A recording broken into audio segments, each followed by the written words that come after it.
क्योंकि अंग्रेजों ने जो भी कानून भारत में बनाए थे वो सिर्फ भारतीयों को लूटने के लिए बनाए गए थे और सिर्फ अपने फायदे को देखते हुए बनाए गए थे। अंग्रेजों ने भारतीयों पर सैकड़ों प्रकार के टैक्स लगाए, जिसकी वजह से वो सारा धन हमारे लूट के ले गए। और आज़ादी के इतने सालों बाद गवर्नमेंट इसे फाइनली चेंज कर रही है, जो कि काफ़ी अच्छी बात है, जो कि हमें बहुत पहले कर देने चाहिए थे। सो हे गाइस, स्वागत है आपका एक और नए वीडियो में। तो आज हम बात करेंगे डीटीसी के बारे में, और यहाँ पे मैं डीटीसी बसों की बात नहीं कर रहा हूँ, यहाँ पे मैं बात कर रहा हूँ डायरेक्ट टैक्स कोड की। तो हमारा जो इनकम टैक्स एक्ट है वो खत्म होने वाला है और उसकी जगह डायरेक्ट टैक्स कोड 2025 आने वाला है, क्योंकि हमारा जो इनकम टैक्स एक्ट है वो बहुत ज़्यादा पुराना हो चुका है। अभी जो इनकम टैक्स एक्ट चल रहा है वो चल रहा है इनकम टैक्स एक्ट 1961, जिसको लगभग 65 साल हो चुके हैं। और अभी हमने हमारे इनकम टैक्स एक्ट की 165वीं एनिवर्सरी भी बनाई थी, क्योंकि भारत में जो इनकम टैक्स है वो अंग्रेज अपने टाइम पर लेकर आए थे। और ये जो टैक्स लगाने का कानून था वो सिर्फ अंग्रेजों ने भारतीयों को लूटने के लिए बनाया था। अंग्रेजों ने जो भी कानून अपने टाइम पर बनाए थे वो सिर्फ अपने फायदे के लिए और भारतीयों को लूटने के लिए बनाए थे, क्योंकि शायद आपको पता होगा अंग्रेजों के टाइम पर भारत में 97% तक इनकम टैक्स लगता था, और आज़ादी के कई सालों बाद तक भी भारत में 97% तक इनकम टैक्स लगाया जाता था। क्योंकि जब भारत को आज़ादी मिली थी तो हमने अंग्रेजों के जो भी कानून थे उनको लगभग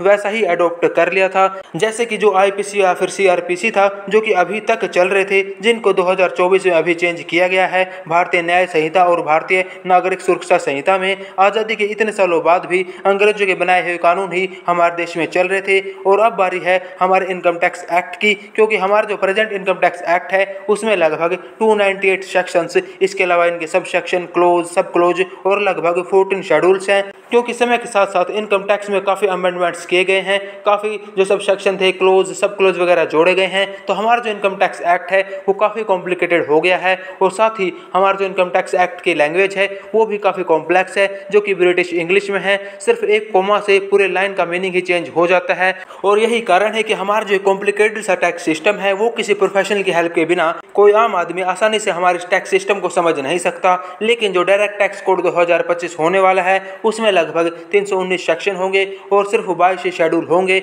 और जो इसमें सब सेक्शन क्लोज वगैरह है वो सब कुछ इसमें नहीं होगा। और इसकी जो लैंग्वेज है उसको भी काफ़ी सिंपल रखा जाएगा, ताकि जो आम इंसान है वो भी इसको आसानी से पढ़कर इसको समझ पाए। तो अब बात करते हैं हमारे डायरेक्ट टैक्स कोड 2025 की, जो कि अभी आने वाला है। उसमें क्या क्या चेंजेस होने वाले हैं। तो सबसे पहला जो चेंज होने वाला है वो है रेजिडेंशियल स्टेटस में। जैसा कि आपको पता होगा जो हमारा इनकम टैक्स एक्ट है उसमें हमें रेजिडेंट, नॉन रेजिडेंट और resident but not ordinary resident का कॉन्सेप्ट देखने को मिलता है।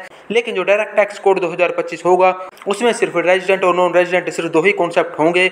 अगर हम बात करें दूसरे चेंज की, तो हमारा जो इनकम टैक्स एक्ट है उसमें हमें प्रीवियस ईयर और असेसमेंट ईयर का कॉन्सेप्ट देखने को मिलता है। लेकिन जो डायरेक्ट टैक्स कोड होगा उसमें सिर्फ एक ही ईयर होगा, जो कि होगा फाइनेंशियल ईयर। इसके अलावा अगर हम बात करें थर्ड चेंज की, तो ये हो सकता है कि हमारा जो प्रेजेंट इनकम टैक्स एक्ट है उसमें हमें 5 हेड्स देखने को मिलते हैं, जैसे कि income from salary, income from PGBP, income from other sources. लेकिन ऐसा कहा जा रहा है कि जो हमारा डायरेक्ट टैक्स कोड आने वाला है उसमें सिर्फ हमें 2 ही हेड देखने को मिलेंगे, जिसमें पहला होगा एम्प्लॉयमेंट इनकम और दूसरा होगा इनकम फ्रॉम अदर सोर्सेज। और बाकी के जो भी हेड्स हैं वो इन्हीं के सब हेड्स के रूप में हमें देखने को मिल सकते हैं। सो अब बात करते हैं फोर्थ चेंज की। तो जैसे कि आपको इनकम टैक्स एक्ट में अलग अलग स्लैब्स पर अलग अलग टैक्स रेट देखने को मिलता है।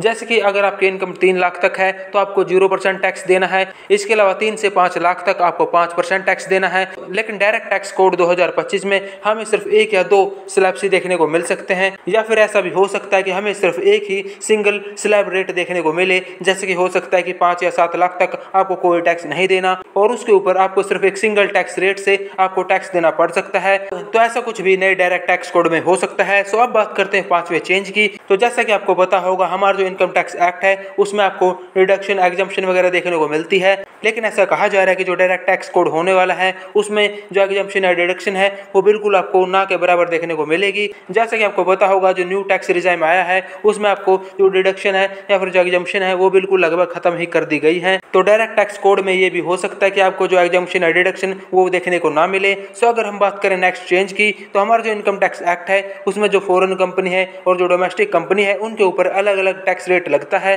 लेकिन डायरेक्ट टैक्स कोड में हो सकता है जो भी ये कंपनीज है उनके ऊपर सिर्फ एक सिंगल टैक्स रेट ही लगे। अगर हम बात करें नेक्स्ट चेंज की, तो अभी पूरे भारत में लगभग 1 या 2% लोग ही इनकम टैक्स देते हैं। रिटर्न तो जरूर ज्यादा लोग भरते हैं, लेकिन वो सिर्फ अपना TDS को क्लेम करने के लिए रिटर्न भरते हैं। जो टैक्स भरने वाले लोग हैं वो सिर्फ 1 या 2% ही है, और गवर्नमेंट इसी 1-2% को 7.5% तक ले जाना चाहती है ताकि ज्यादा से ज्यादा लोग टैक्स दें। क्योंकि हमारा जो प्रेजेंट टैक्स सिस्टम है उसमें सबसे ज्यादा जो टैक्स का बर्डन है वो मिडिल क्लास पर ही है। जो सैलरीड एम्प्लॉइज हैं, चाहे गवर्नमेंट सेक्टर में हो या फिर प्राइवेट सेक्टर में, सबसे ज्यादा जो टैक्स का बर्डन है वो इन्हीं के ऊपर है। क्योंकि जो गरीब लोग हैं उनको गवर्नमेंट मदद कर देती है, और जो अमीर लोग हैं तो भाई उनके पास तो टैक्स बचाने के बहुत सारे तरीके हैं। हमारा जो टैक्स सिस्टम है वो बहुत ज्यादा कॉम्प्लिकेटेड है, और वो लोग उसमें कुछ ना कुछ लूप होल से निकाल ही लेते हैं। और ऐसे लोग भी हैं जिनके पास पैसे तो बहुत हैं, लेकिन वो अपने आप को गरीब दिखाते हैं अपने फाइनेंशियल रिकॉर्ड्स में, ताकि गवर्नमेंट उनकी मदद करे और वो टैक्स भरने से बच सके।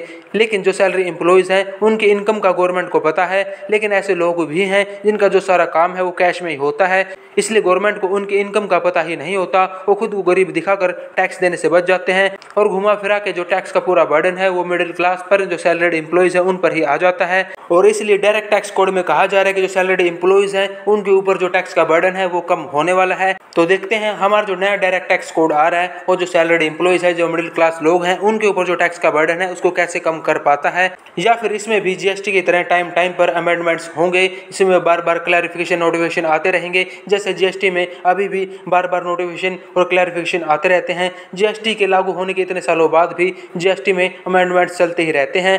अभी भी बहुत सारे लोगों को GST समझ में नहीं आ रहा। नो डाउट ये जो GST टैक्स है वो पिछले जितने भी टैक्स थे, जैसे कि CST, वैट वगैरह, उन सबको मर्ज करके एक टैक्स लगाया गया था, जो कि काफ़ी अच्छी बात है। ये जरूर पहले से बेहतर है, लेकिन इसमें अभी भी बहुत सारी कमियां हैं जिनको दूर किया जा सकता है। और इस तरह हमें वन नेशन वन टैक्स की तरफ आगे बढ़ना चाहिए, क्योंकि कैश को बंद करके और वन नेशन वन टैक्स की मदद से हम भारत की लगभग सारी समस्याओं को खत्म कर सकते हैं।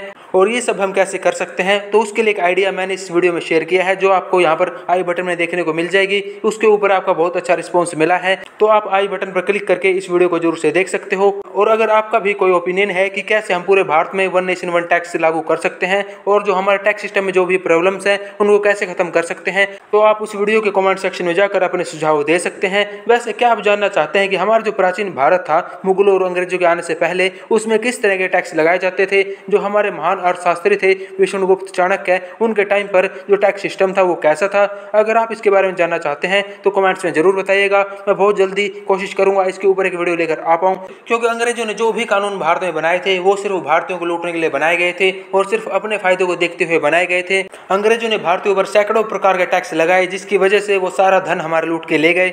और आजादी के इतने सालों बाद गवर्नमेंट इसे फाइनली चेंज कर रही है, जो कि काफी अच्छी बात है, जो कि हमें बहुत पहले कर देने चाहिए थे। हमें हमारे देश में one nation one education policy की सबसे ज्यादा जरूरत है। वैसे एजुकेशन सिस्टम के ऊपर मैं एक वीडियो ऑलरेडी बना चुका हूं, आप आई बटन पर क्लिक करके देख सकते हो।